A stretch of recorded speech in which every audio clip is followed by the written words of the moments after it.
we are joined by Emre, who is the founder of Rosetta. Thanks a lot for coming on the show, Emre. And can you give us a little background info about you and how you became the founder of Rosetta? Thanks for having me, Max. I've been following the show, and then you had some great guests, especially the last episode with Dan was on Tuesday. I think it was amazing. Um, yeah, so I am one of the founders of Rosetta.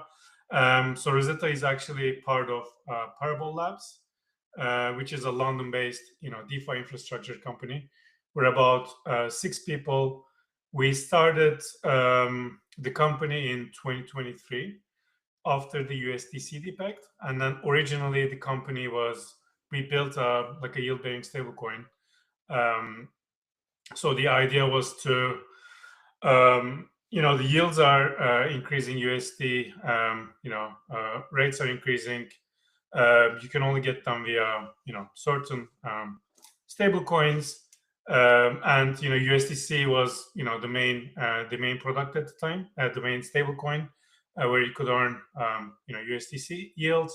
But after the DPEG happened, we said, okay, there's actually some sort of maturity risk here as well. So because for those who don't remember, Circle's underlying assets were holding. I don't know if they're still holding, but very long term UST bills through SVB. And now when SVB collapsed, the market adjusted, corrected USDC to I think 0.87. So then me and my co-founder Orkun, we said, okay, actually there's an angle here. So we can build a stable coin where we can earn yields through a maturity matching system. So the idea was it's an ERC20 token, and then we could, if you want to use the savings option, you land these tokens into a smart contract, choose a maturity, which then triggers an off-chain order through our brokerage, and then you earn that yield coming through the underlying T-bills. So at the time, there was no regulation. It wasn't as clear as today. So we looked at different regulations there, and then we wanted to go with MiCA, which was actually not live yet. So we had got a WASP, got a legal opinion, etc. Launched the product in I think 2024, late 2024, early 2025. But then we realized actually our customers are using us as a yield option. So to grow as a stable coin, you need very big exchange partners, distribution, and if you don't have those, then it's really it's a very tough business to be in. With what we're seeing today, even the big ones are struggling to grow because without having the right partners, it's really a hard business to be in.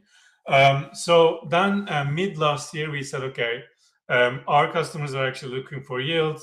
There are lots of yield options in DeFi. So why don't we build a yield layer where we give the optionality to users to use either lending markets, yield-bearing stablecoins, tokenized T-bills, etc., etc. So that's where Rosetta came to be. How would you describe the stack of vault infrastructure, vault providers, curators, and depositors right now? And where would you say was the gap that you spotted that Rosetta is currently filling? I think the DeFi yield is really fragmented across, there's dozens of vaults, landing markets, protocols, and if you have, DeFi collateral or stable coins, then you have to manually monitor these different options and then pick the one that you want to use. So, for example, the yield creators are doing amazing work, Gauntlet, Stackhouse, Karpatki, but you need to commit to one of those vaults, and then there is no way for a depositor to move their capital or optimize their yields across different vaults. So you can actually deposit into a single vault, but then you might be getting, better rates elsewhere. So that's where like we decided to focus on. And also like the other insight we had was the data layer. You know like when you go as a pro DeFi user, obviously check out different protocols, you can see that the APYs are actually, most of them are like smoke and mirrors. So you can see 18% somewhere, 20% there. But when you dig into the data, you'll see that the actual yield is somewhere around 2 to 3%, with like incentives on top, with assumptions of of the incentives. So the first product we built was an indexer, which indexes landing market rates in real time. Because I won't get into too much detail, but credit occurs every block, and then credit actually is increasing, and then Volt PPS is also increasing during that block. So when you look at Aave or Morpho, you'll see stale rates, but actually the rates are increasing. Either this is like a millionth of a bips or like whatever. So that was the first insight we had. So the first product we built was a real time yield indexer on top of Morpho. And then that was like quite surprising for some people, because when they go on the Morpho website, they'll see like 8%, but actually the rates would be like something else. Um, yeah, so that's sort of like how we started working on the product. How would you say did these yield discrepancies came to be, and how has this evolved over time? Like, w- given that you're trying to kind of drill down to what is actually there, what would you say is the organic base source of yield right now? And what are the techniques that other protocols or projects, other stablecoins are using to inflate the yield that they can advertise? Yeah, exactly. So, I mean, there's a saying, like a common saying, which is, if you know where the yield is coming from, you are the yield. So, for us, like we come from like a TradFi background, so we are looking at DeFi as like a balance sheet, basically, and then we would want to know where actually the yield is occurring. So we focused on landing markets initially because there is actually a PMF there where um, there's a lot of borrowing activity happening, especially in the bull run, where people are leveraging their positions to be like 7x 8x leveraged on their favorite tokens. um, so that's like the initial market we decide to focus on. And also like there's also like less risk. You can also like try different strategies, looping, etc. But we wanted to start with the the most basic version of the yield, which is the landing markets. But we initially started, like, we're still live on Hyperliquid. You can see in the background my Hyper. And what we realized is actually like the technology is amazing, because you can use the EVM side, but also you can use the delta neutral strategies, or however you want to use with a seamless way. So we were also looked at various more like complicated, sophisticated strategies to earn yield, because Hyperliquid has a like a built-in system where you can actually generate like it- I won't give numbers, but like somewhere around 9 to 10% if you are doing the the basis trade, for instance. And then you can actually build the landing side on top of it as well. So you can go short Bitcoin, hold UBTC, and then land it in a landing market. So you would get that additional landing side on top as well. So that's where we actually initially started working on. And so far we have as of last week, we have launched on 2 separate blockchains. We covered 4 different protocols, and then we crossed over $250 million in volume, just reallocating between these different protocols. Can you walk us through the platform so we can see how the money flow works and what different features Rosetta is currently offering? Sure, yeah. happy to share. Um, so I won't go into too much the onboarding side, but it's a very classic. You connect your wallets, you create a non-custodial account where you are the sole controller of that sub account, which then you choose your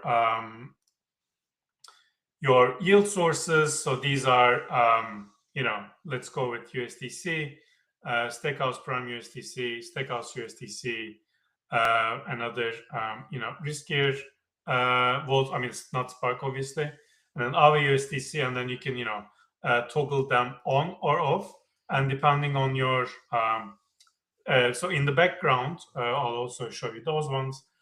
So we monitor these vaults. So we actually have a risk product which I can also dig into a little bit.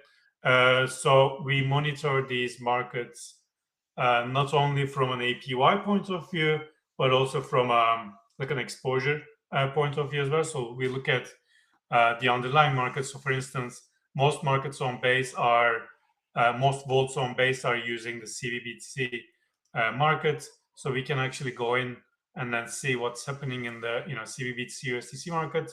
You can see there's 124 million dollars in available in liquidity, and then you can see the APY breakdown. Plus, what we also give is the more on the distribution side of things, so you can actually see how many borrowers are there and how many lenders are there, and then how much leverage they are. So this gives us the confidence to say, okay, there is actually less liquidity in this market than you see on the front end, or like when it comes to the decision making point, you cannot just chase the highest yield, right? So if you have $10 million and then you're deploying into like a small market, you won't be able to you won't be able to withdraw it. So we have a decision logic in the background which takes all of these metrics plus more like a smart routing engine, which then says, okay, if every block or every a few blocks, we can say if there's something better going on, then based on the vaults or we call it policies that you have, we move your capital from one vault to another.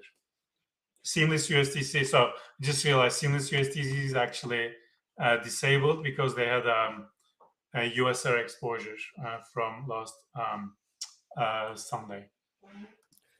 Can you And then how the yeah, setting of the policies work? So like what parameters can you set and how are these parameters calculated? Yeah, so far it's really basic. So we are now doing single asset, single vault. So what it does is it's monitoring these vaults, the underlying markets, and then based on the underlying market changes, then it rebalances automatically. So which means it executes. We can look at my history here. It withdraws on for example, this is like 18th last week.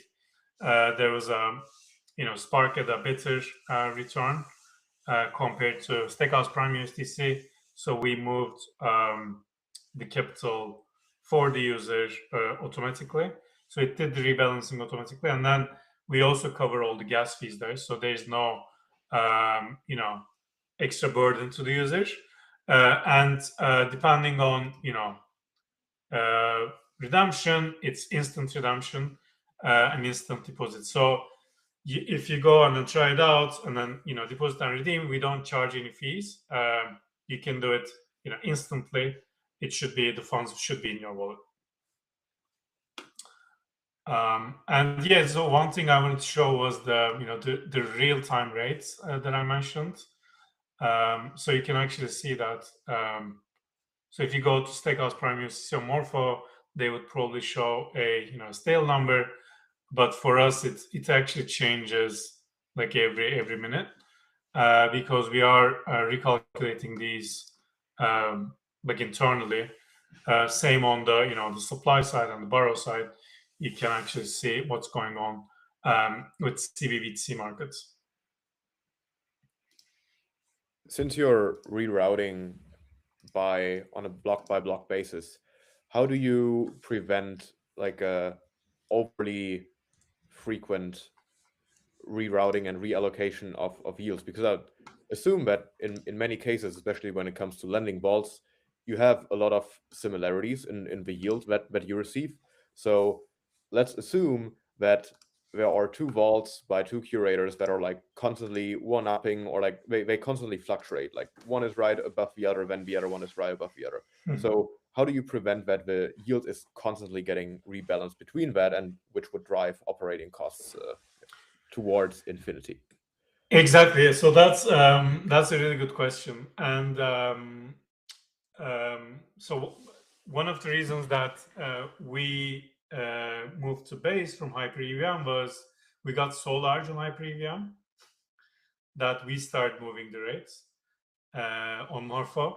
Um, and that's a problem we had because like the capital base became large, so that the rates were actually impacted by our reallocation engine. Um, and then what we realized was actually like you shouldn't be also relocating every block, because you create this, absolutely right, um, you create this effect where you are the you just spend reallocation costs. So we have introduced a market impact. We have a market impact variable in our reallocation decision engine, which calculates the switching costs, and also which calculates what would happen into that vault or market when we make that switch, so that it can project the cost of switching. And if the cost of switching is less than the yield that will be earned in that block, we don't do the switch. So that's how the mechanism works. What types of vaults are you able to cover right now, and how do you plan to expect that? Both on the types of strategies that you can allocate into and you Mhm. can analyze, but also in terms of the asset base. So maybe more directional assets, or maybe more PTs, or Mhm. tokenized, whatever things that are wrapped as a stable coin, or yeah, any of the ones you'd like to mention. Exactly. So we want to verify the yield. We want to see that it's actually there. So as long as we can get verifiable data and yield, and then we can have instant deposits and redemptions, we can pretty much use all the vault options. What we realize is in the market there is no actually even a vault solution that does that. So we are also working on our own vault infrastructure at the moment, which would allow that. Because with the existing solutions, there's like a cool off period, or you cannot rebalance that quickly. Also, like we're looking at things like cross chain assets. We can we can use directional assets as well. So it's not just using stable coins, but if users are willing to use as you said, like PT tokens, for instance, that's also a good option. It depends on what the users are like asking for, and where there is demand and liquidity. How complex is it to add additional chains, protocols, assets, and yield strategies? Like, are you able Uh, to just adapt on top of whatever is out there, or does it require deep integrations, and is it a complex rollout? I mean, we have done it. So it depends on like a few, integration partners that we are using. So as long as they're live on um, different chains, for us it's quite straightforward. So internally, we also have an orchestration product where we can actually deploy on chains with a single command, just to make things easier. So if our partners are live already on let's say Monad, if they're using Privy and Bioeconomy, we can get up and running in a few minutes.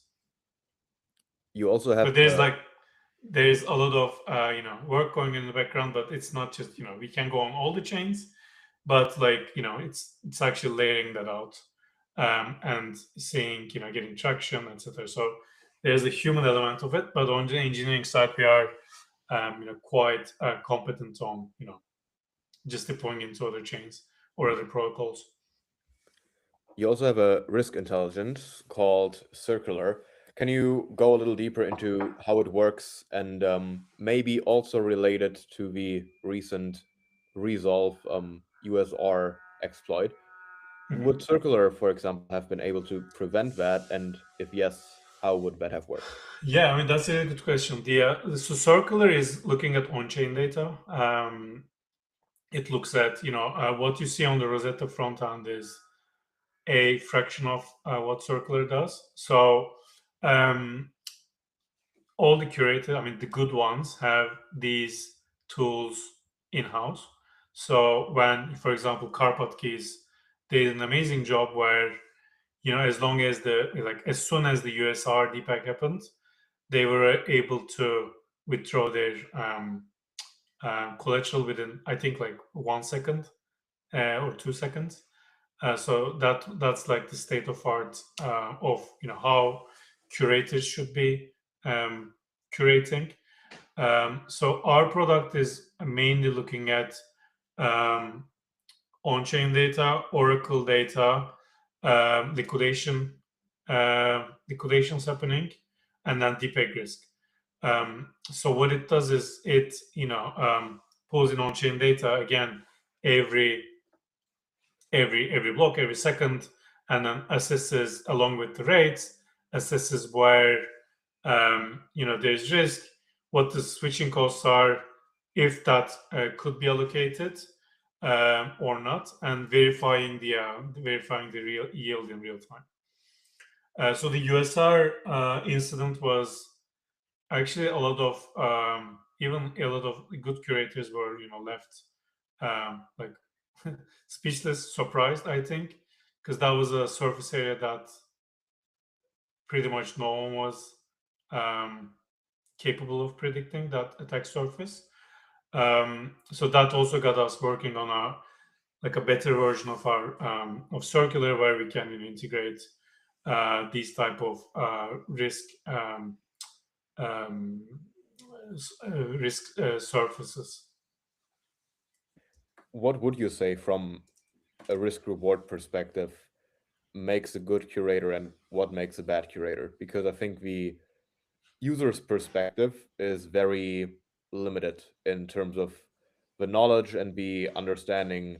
Even as DeFi power users, we can Mhm. apply to how robust and how resilient these strategies actually are that the curators are offering, particularly not only judging it in absolutes, like what is the actual underlying yield, what is the actual underlying risk, but setting it into perspective. So what is the risk to reward ratio? I think personally there are only very, let's say, limited signal proxies. You can look at size of a curator in terms of TVL, in terms of headcount, like what kind of partnerships they have live. But I mean, even the big ones, we saw that with stream exposure, we saw that with exposure to Resolve.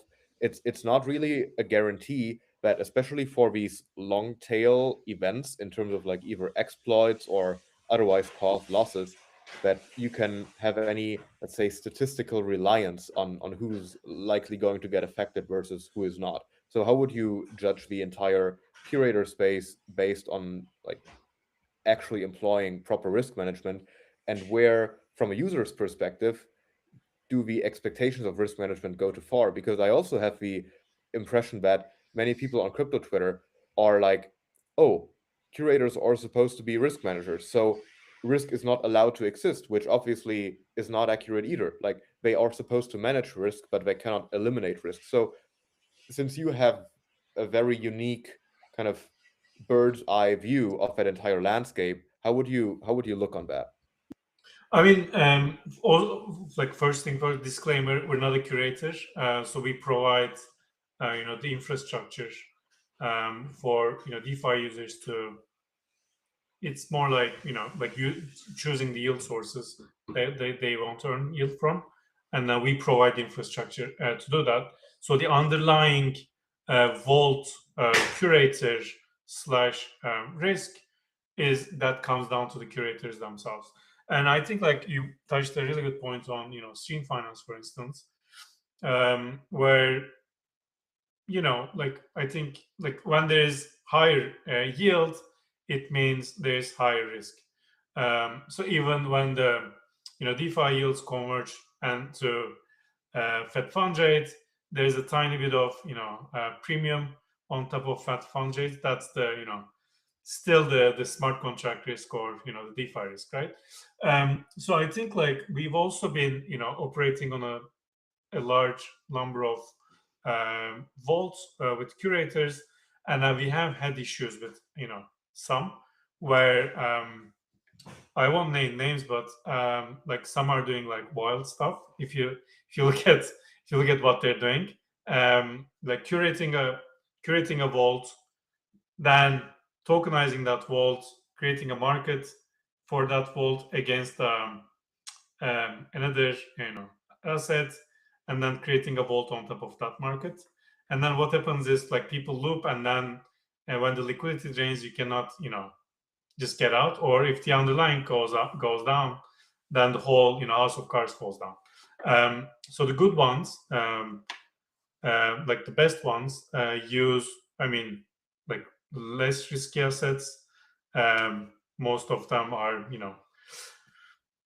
even when you look at the vault names, you can get a sense of like if they're prime or if they're high yield. If they're high yield sources, then it implies um, some sort of risk element to it.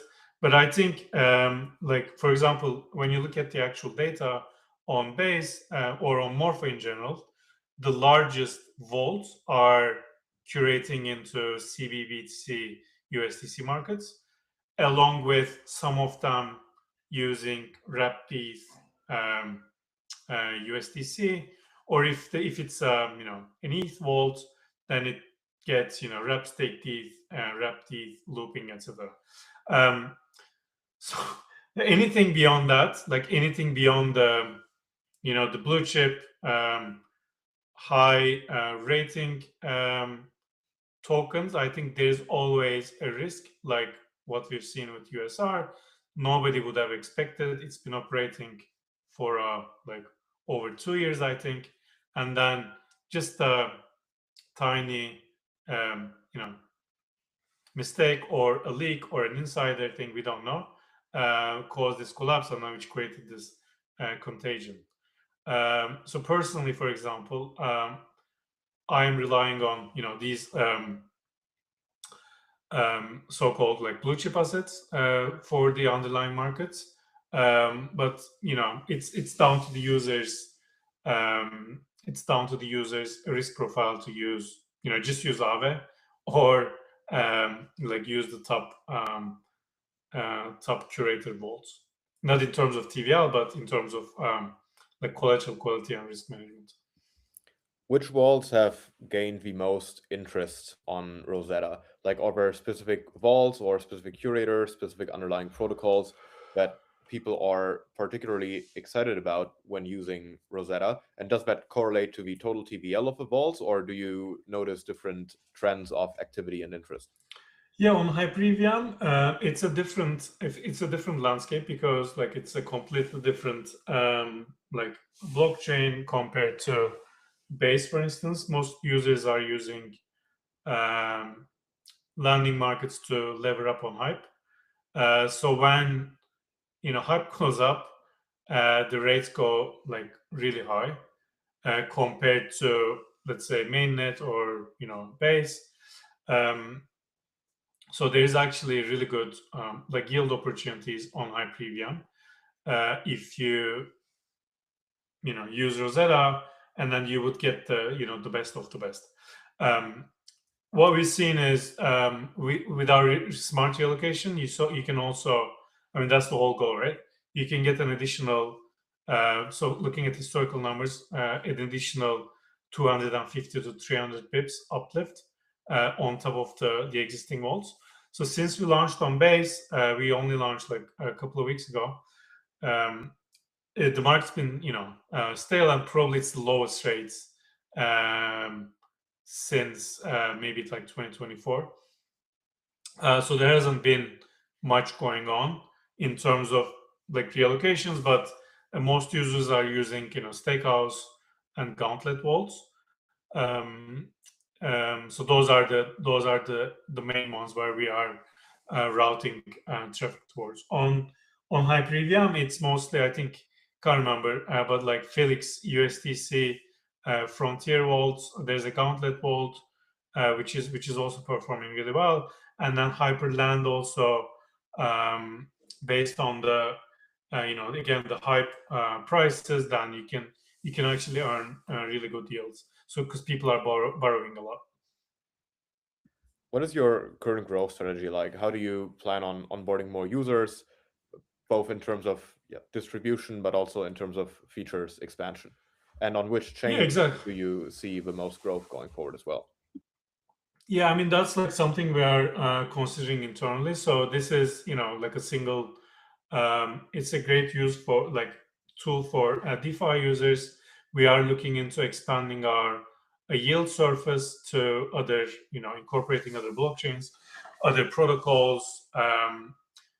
Introduce our vault infrastructure.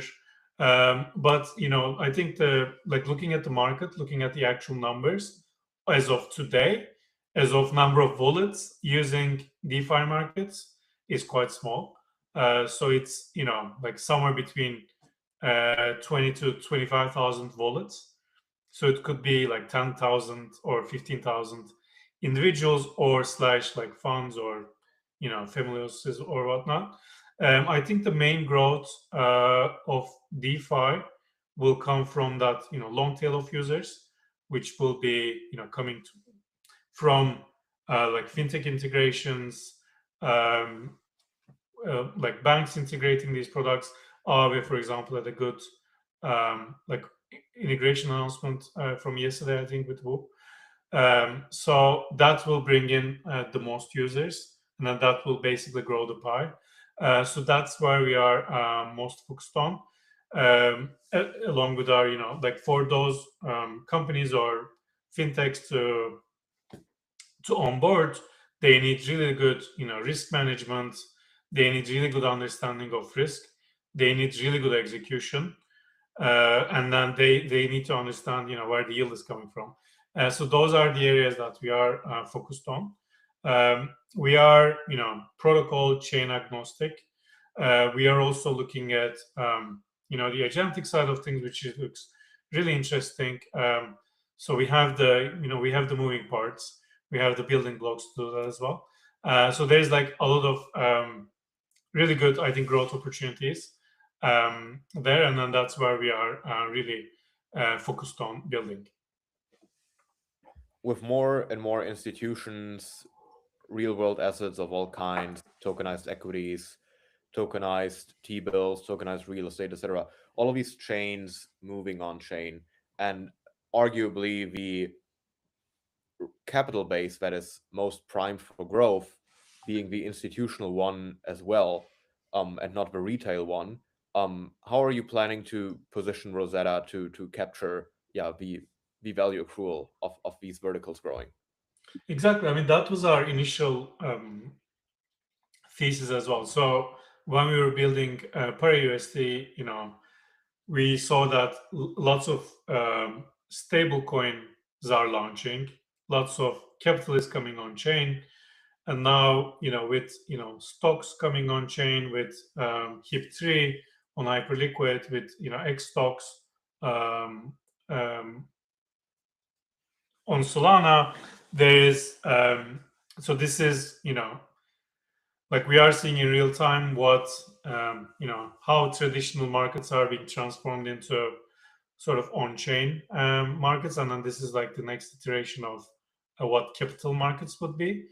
So our thesis is that once there's a capital coming in, and then once there's like stablecoin market cap growing, they will be looking for some sort of productivity, right? So the stable coins won't be just sitting idle, or the stocks or the tokenized products won't be sitting idle. in those chains. So that's where we want to come in. So we want to give the optionality for those users or those protocols or those institutions to get returns using Rosetta's infrastructure. Who do you view as your current and also your future ideal user group? Like, are you trying to mostly cater towards DeFi power users? Are you trying to cater to vault curators directly and like, serve as an attestation layer on top of them, work together with lending markets? And how does that affect your business model going into the future? So the main users as of today are DeFi users. So what we're seeing, for example, is so with risk on HyperEVM, when there's expires happening on risk, when when their TVL goes to zero, as Dan says, we see stablecoin inflows into Rosetta. So for that next expiry, for example, they want to, instead of depositing back into risk for maybe a couple of days or maybe the same day, they put it into Rosetta to make it productive, earn some yield, withdraw it, and then buy more options.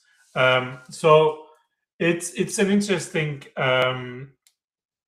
model where we are not competing with curators. We are coexisting with them using their vaults. Um, the main users as of today are DeFi users because the market is actually not there yet in terms of growing. But like as the agents come in, the the integrations happen. So we are like currently, discussing integrations options with new crypto neobanks on integrating Rosetta into their products using, smart accounts. That's, for example, like what's going to be like coming in the next, 6 to 9 months. Um, or like base app users, if they have like idle stables, idle USDC, they can just use immediately, etc., etc. So like coexisting and then trying to grow the pie for all sort of, I mean, new and existing DeFi users. Very nice. Do you want to share any remaining topics, any outlooks, anything we haven't covered so far? I think this is great. Unless you have any other questions. Yeah, where can people find you? How can they reach out if they want to either use, have some questions about, or want to collaborate with Rosetta? Yeah, I mean, they can check out rosetta.sh is the website. On X, they can message me directly on my Twitter account. Yeah, so happy to answer any questions. All right. Was great having you on. Thanks a lot for sharing all Thanks, of these Max. insights. It's definitely one of the most exciting spaces in on-chain asset management this year to look at the vaults and the path we are forging to finally get like to the, yeah, let's say more long-lasting side of yields, because it has become implicit consensus, I would argue, that the subsidies through points that have allowed us to achieve very asymmetric yields to the upside are not necessarily vanishing completely, but are certainly decreasing. And Mhm. we also haven't been able to completely rid ourselves from all of these long tail events. We saw it with Stream in October last year and November, and just yeah, last weekend with Resolve's UFR. Even though the protocol and its underlying mechanisms, I would say, were quite solid, and it was a very like well regarded team and project. So yeah, very curious to see what we can expect for the rest of the year, and yeah, hopefully see you soon on the show again. Yeah. All right. Thank you so much. Thanks for having me. Thanks for coming on. Have a good one. You too. Bye bye.